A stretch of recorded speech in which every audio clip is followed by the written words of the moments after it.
Good day, everybody, and welcome to another edition of the Military and Foreign Affairs Network. I am your host, the voice of reason. Today, we are continuing our coverage of the ongoing civil war taking place inside of the former state of Ethiopia. And what I wanted to do is give those listeners kind of a background on the conflict a little bit, where they can kind of understand what is going on and why this war is taking place inside of the former state of Ethiopia. Now, obviously, the area in green is the area controlled by the Tigrayan Defense Forces of the Tigray region. Traditionally, the Tigray region extended along these borders where my cursor is kind of outlying. Now, the Tigray region was invaded by the joint forces of the current ruler of the former state of Ethiopia, based in the capital of Addis Ababa, also known as Finfinne, and in conjunction with the despotic North Korea-like regime of Eritrea, led by Isaias Afwerki. So I'll try to give a very, very loose analogy of why and how this war started, especially in the north.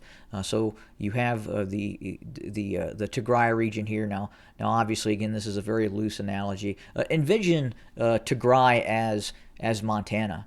And imagine if Joe Biden, because of the COVID pandemic, had denied elections inside of the state of Montana. Furthermore, Joe Biden would also then proceed to outlaw the Republican Party inside of the state of Montana. Now, I know this is incredibly egregious and obviously would never happen inside of the United States, hopefully, but it gives you an idea on just what occurred and what led the Tigrayan people to rebel against this centralized despotic government that was located in Addis Ababa. So again, imagine if Montana, the Republican Party, made illegal, and furthermore, the federal forces of the United States, Joe Biden, then declared that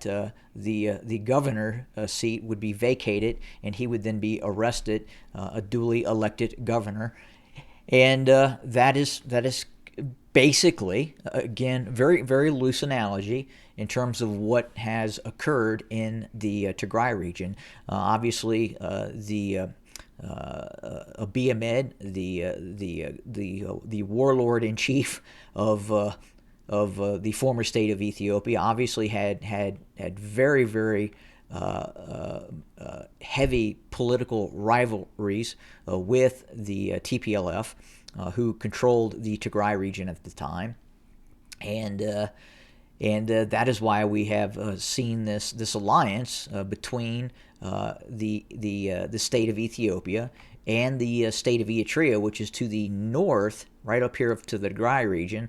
And please do your due diligence. This is an incredibly despotic regime, the likes of North Korea and some of the most despotic states on the planet. And again, you have an alleged leader of a democratic nation. Now, I would have to say that when that alleged leader of a democratic nation, and I'm referring to Abiy Ahmed, cancels elections and then arrests political opponents and makes certain political parties illegal because they are rivals to his hold on power, then obviously you then have to question the validity of that leader. And now, due to the ongoing conflict and multi-ethnic civil wars that are taking place, brought on by this alliance between Abiy Ahmed and the despotic ruler of Eritrea, Isaias Afwerki, I do believe we're seeing buyer's remorse in terms of some of those political allies and persons who once supported Abiy Ahmed. And obviously this multicolored map shows the area in red controlled by forces loyal to Abiy Ahmed. The area in yellow is actually under the control of the Oromo Liberation Army.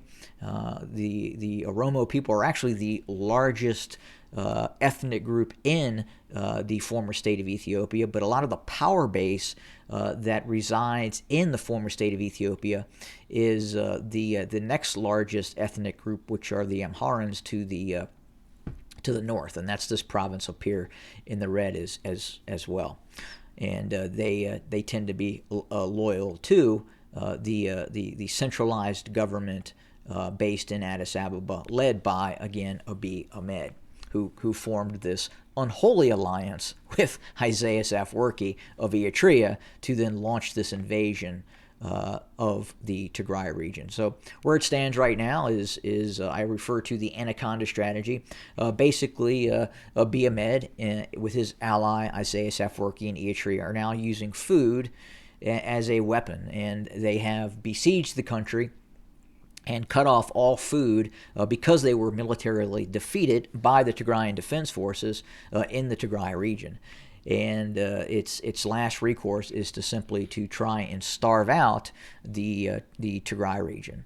Now, inside of the United States, there is a bill. It's a H.R. 6600. And it is designed to put pressure on this centralized government of the former state of Ethiopia to apply pressure where it stops this besieging of the Tigray region. And also to note, as we look at the Ukrainian conflict, if we look at the human toll of that conflict that is taking place, that has the attention of the world, I can tell you that when the Tigray region was occupied by forces of the Eritrean army, again, a completely different state, and the forces of the Abiy loyalist formations of the ENDF, the Ethiopian National Defense Forces, which at the time were and are still loyal to Abiy Ahmed, committed untold atrocities inside of the Tigray region.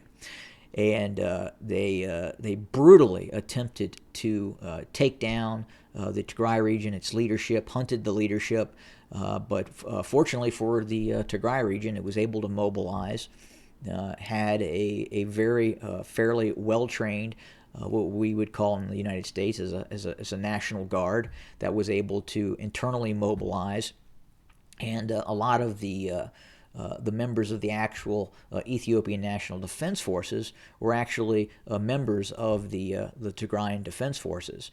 In fact, the Northern Command was made up quite significantly of the Tigrayan ethnic group, which, because of what occurred in Tigray in terms of the banning of elections, the attempted arrest and seizure of the political leaders inside of the Tigray region, that is why we saw what exactly occurred inside of the Tigray region in terms of a lot of those forces eventually going over to what now has become the Tigrayan Defense Forces, a completely separate entity, obviously, of the former state of Ethiopia in terms of its own independent and fully autonomous armed forces. But again, really very loose explanation in terms of what occurred in case you're just kind of starting to follow the conflict. Again, the areas in green when I show this map are of the Tigray region, the Tigrayan Defense Forces. Areas in red are usually forces that are loyal to Abiy Ahmed, but sometimes we do see infighting between some of these groups as well. And then obviously the area in yellow is the Oromo Liberation Army that supports self-determination for the Oromo people in the Oromia region, which makes up a very, very large part of the former state of Ethiopia, and they feel that they have been marginalized by the smaller ethnic group, which are the Amharans up here to the north. But again, just wanted to draw attention to the fact that the Tigray region is still being starved to death. There is still fundamentally an established siege that prevents food and other items that necessitate life, such as medication and what have you.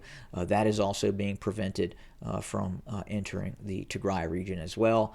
And then obviously, because of this is going on, we have seen the United States again start to put pressure on the regime of Abiy Ahmed in the form of H.R. 6600. And the big concern I think we have in the United States is that when the United States supports Abiy Ahmed, we are directly also supporting the despotic state of Eritrea, completely separate state.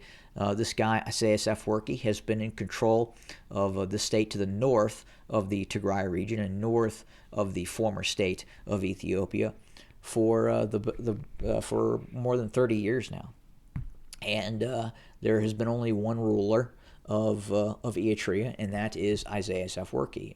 He is a very old school dictator, the likes of you would see with Saddam Hussein or the Kim dynasty in North Korea. Again, just one of the most despotic nations on the planet that exists at this time. And I would say I hearken to North Korea in terms of the likeliness of what the Eritrean regime emulates in terms of how it maintains a control on power. And so you have to ask yourself is why an alleged democratic ruler of Ethiopia, Abiy Ahmed, becomes so close to this despotic ruler up here in Eritrea. And they serve two purposes, because one of their main political foes is located in the Tigray region, and they are simply looking to eradicate that threat, which would then eliminate any attempt for Isaias Afwerki and Abiy Ahmed to lose power. And the Tigray region obviously is a significant concern for those two leaders, and their continued hold on power for a variety of reasons. And that is kind of what is happening. That's why we're seeing this H.R. 6600 being a multi-partisan bill, in fact, being pushed through. Again, designed to apply pressure to the Abiy Ahmed regime, but more importantly, I think as a country, we really want to not have resources and money and treasure also going to this despotic regime of Eritrea in the north. It is completely unreasonable, and I don't want one dime of my hard-earned tax paying dollars going to this madman who runs this country up here in the north. And we talk about Vladimir Putin being a dictator. He's not. He was elected, but at the same time, this is a real dictator up here in terms of the ruler of Eritrea, and these are just the facts. And I'm speaking nothing but the facts in this video in terms of what is going on and how it started and why the current situation exists in terms of this incredibly brutal civil war that is taking place inside of the former state of Ethiopia. In fact, if the civilized world could in fact see information that was coming out of the region, you would probably be appalled by what is happening. But unfortunately, the two regimes, Abiy Ahmed and Isaias Afwerki, have done a very good job at curtailing the flow of information in and out of the country. And it makes it very, very difficult for outside observers to actually see what is happening. And some would call it a genocide. Some would call it crimes against humanity.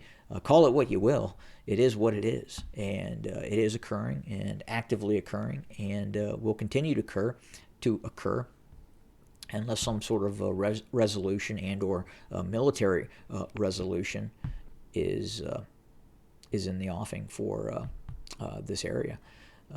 But wanted to talk about that a little bit and do a quick video on it, and hopefully you have learned a little more than when the video started. Have a good day, everybody.